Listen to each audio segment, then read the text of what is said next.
Luis XIV, el Rey Sol y la máquina del Estado absoluto. Prólogo.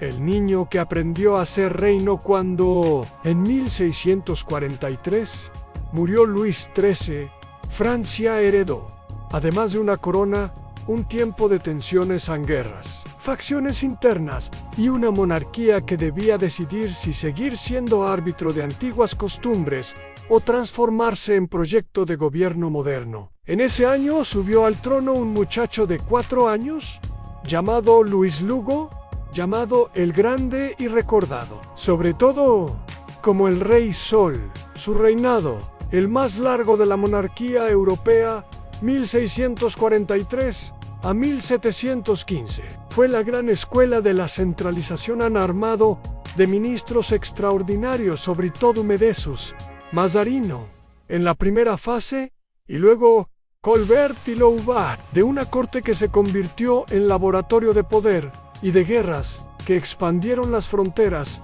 y el prestigio francés. Luis XIV transformó la monarquía en una máquina administrativa y ceremonial. Pero la grandeza tuvo un precio en finanzas, erosionadas sociedades, fracturadas por intolerancia a religiosao y la semilla a largo plazo de las crisis que vendrían. Esta crónica examina al soberano que hizo del palacio una capital simbólica, del ritual cortesano un instrumento de poder y del Estado una estructura burocrática que aspiró a abarcarlo todo. Y orígenes y formación a la corona en tiempos de minoría. Luis nació el 5 de septiembre de 1638 en Saint-Germain-en-Laye, hijo de Luis XIII y Ana de Austria. Su niñez estuvo marcada por la doble experiencia de privilegio y de peligro.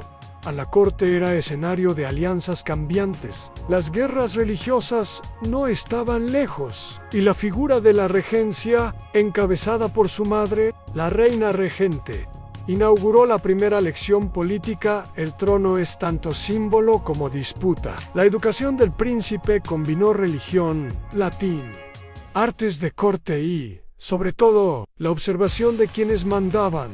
Cardenal Richelieu había dejado lecciones administrativas y Luis aprendió pronto a diferenciar entre ardid y gobierno verdadero. El temprano acceso al trono en minoría exacerbó la dinámica cortesana. La Fronda 164-816-53, rebelión cortesana y parlamentaria que amenazó la estabilidad, fue la experiencia fundacional que marcó al joven rey. Ver París en revuelta, la inseguridad de la familia real y la necesidad de huir o de negociar dejó en Luis un pozo de desconfianza hacia las clases. Políticas locales y una convicción firme en la estabilidad exige autoridad concentrada. Segundo, la lección de la Fronda, en miedo que se vuelve doctrina. La Fronda ofreció al futuro monarca una pedagogía de la prudencia y la fuerza. Aquella experiencia de 1648 a 1653, cuando la nobleza y los parlamentos desafiaron a la corona, dejó dos impresiones indelebles. Primero, que la dispersión del poder conducía al caos. Segundo, que el aparato real debía organizarse para integrar, domesticar o neutralizar a las élites que pudieran fracturar el orden. Desde ese momento Luis entendió que el palacio y la corte no eran mero lujo, sino herramientas políticas en rodearse de lealtades, convertir la nobleza en observadores de su poder y transformar la magnificencia en autoridad mediática. La lección se manifestó en la política posterior en centralización administrativa, disciplinamiento de la nobleza por medio del sistema de cortesía y la creación de una corte en la que se medía la distancia entre monarca y noble por la gracia de ser visto en el lugar adecuado. Tercero, la construcción de la corte y la teatralidad del poder en Versalles como máquina simbólica, el traslado a Versalles y su transformación en capital de la monarquía no fue un capricho estético, sino una estrategia política. Convertir un palacio en centro de gobierno significó que el rey podía observar y ordenar la vida de sus cortesanos. El ritual de la levée y la coucher eran actos de gobierno. A quienes asistían ganaban gracia y puestos, quienes no, quedaban periféricos. Versalles concentró administración, favores, ceremonias, galas y políticas públicas en la arquitectura, los jardines y la etiqueta funcionaron como ingeniera del poder. En ese lienzo ceremonial, Luis creó un mercado de atención en favores, carteras públicas y honores se distribuían en público. La nobleza, lejos de poder organizarse en la guerra privada, se volcó a la competencia cortesana. Así, la magnificencia estatal se volvió regulación política. El espectáculo ponía en escena la jerarquía y contenía las aspiraciones nobles dentro de una coreografía que dependía del monarca. Cuarto, finanzas. Colbert y la economía real, mercantilismo y la construcción de recursos. Sostener la máquina requería recursos. Juan Bautista Colbert, en Ministerio Económico, desde 1665, encarnó la respuesta técnica a la ambición real. Políticas mercantilistas, fomento manufacturero, protección de industrias, creación de compañías comerciales, regulación de precios y estándares y promoción de infraestructuras. El objetivo declarado fue aumentar la riqueza nacional para financiar la gloria y la guerra del rey. Colbert potenció corporaciones, estableció manufacturas reales, telas, tapices, porcelana y buscó aumentar exportaciones. Fue en muchos sentidos el arquitecto del Estado que administra la economía, pero la eficacia tuvo límites en las exigencias militares y el propio gusto de la corte por el lujo consumían recursos. Los impuestos recargaron al campesinado y la fiscalidad francesa quedó marcada por ineficiencias que, a la larga, se volverían estructurales.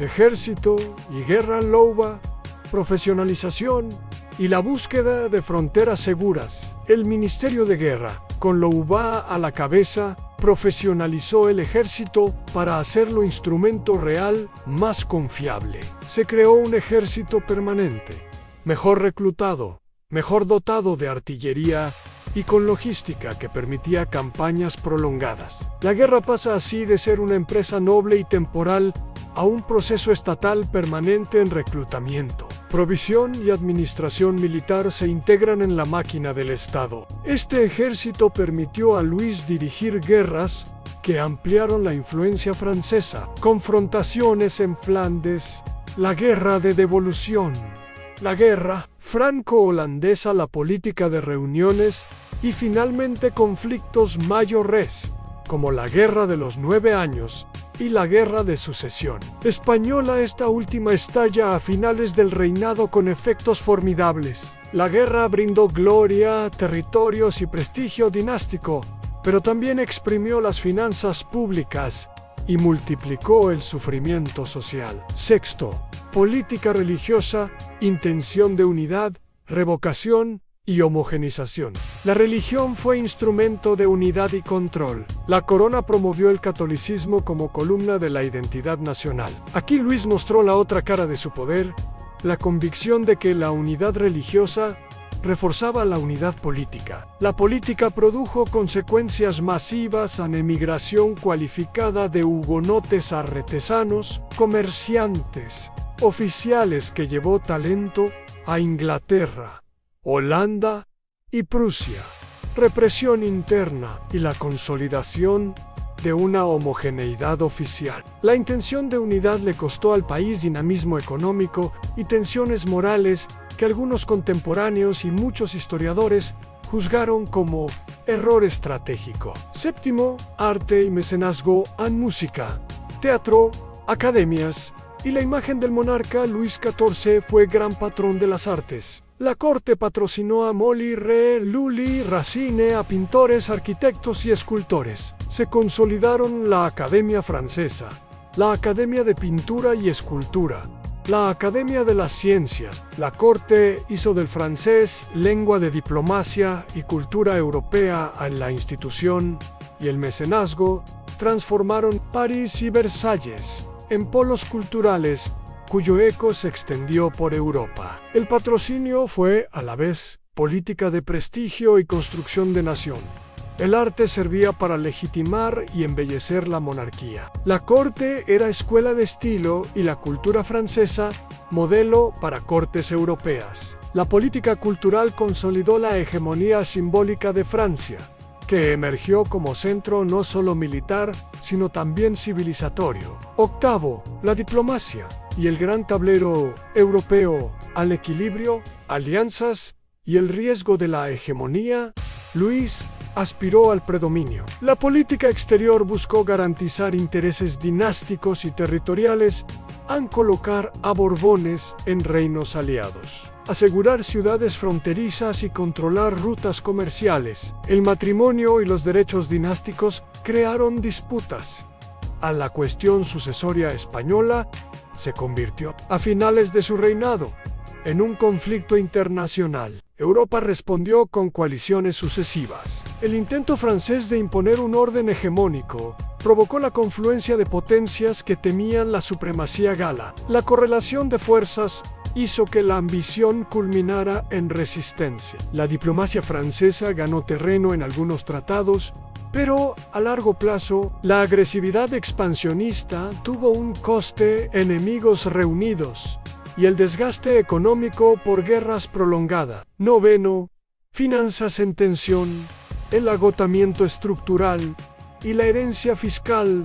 A pesar de Colbert y de ciertas reformas, las finanzas reales siguieron siendo frágiles. Los gastos militares y cortesanos, el mantenimiento de un aparato burocrático creciente y la falta de un sistema fiscal equitativo provocaron endeudamiento y crisis periódicas. El rey recurrió a préstamos, a multiplicar títulos y a imponer cargas que recayeron con fuerza sobre las clases populares y sobre la nobleza moyenne. El sistema funcionó en la era de Luis, pero dejó al país con una estructura que a largo plazo se mostró insostenible. El Estado moderno que él construyó era eficaz en la extracción, pero poco flexible socialmente y resistente a reformas fiscales profundas.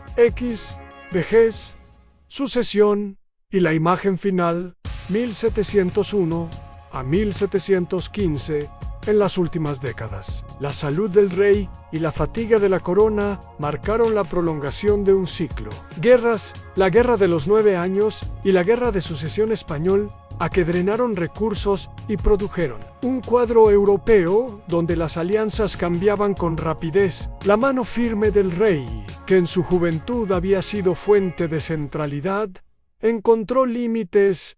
La mortalidad, la pérdida de vigor y los roces familiares por la sucesión complicaron el final del reinado. Luis murió en 1715, dejando a Francia poderosa en términos culturales y aún centralizada administrativamente, pero políticamente agotada y con finanzas extenuadas. Su sucesor era el bisnieto Luis XV, aún niño, que heredó la herencia del esplendor y la fragilidad. Epílogo: en el sol que alumbró y quemó Luis XIV, dejó una herencia compleja. Su reinado consolidó el Estado moderno a la administración centralizada, ejército permanente, burocracia eficaz y una cultura cuya impronta formó a Europa. Su política de mecenazgo transformó la lengua, las artes y el modo de representarse el poder.